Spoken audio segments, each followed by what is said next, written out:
Hey, what's up guys? So in this video, we will see how to change the keyboard theme on the Samsung Galaxy A36 or the A56. Now to do that, first of all, just open the Play Store.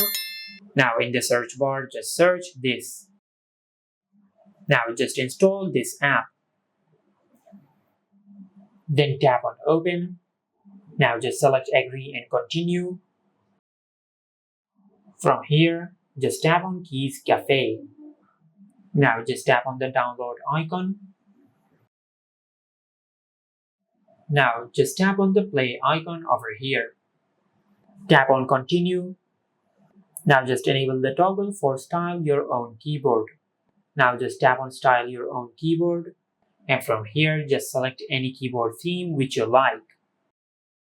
Just like that. Now just install theme park. Tap on install. Then tap on open.